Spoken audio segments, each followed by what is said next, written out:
Hello there, welcome to Social Guidance. In this video I will show you how to create motion graphics in Canva. So for this I am here on canva.com. First of all we will go to elements and here I search for a speech box.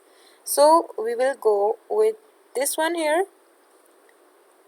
So for example I will just increase the size here and now go to elements and search for animal stickers.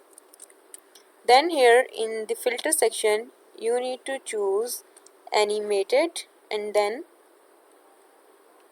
go to graphics. So here you will find all the animated stickers. Here you can choose the one that you need. So I will go with this one. Adjust the size.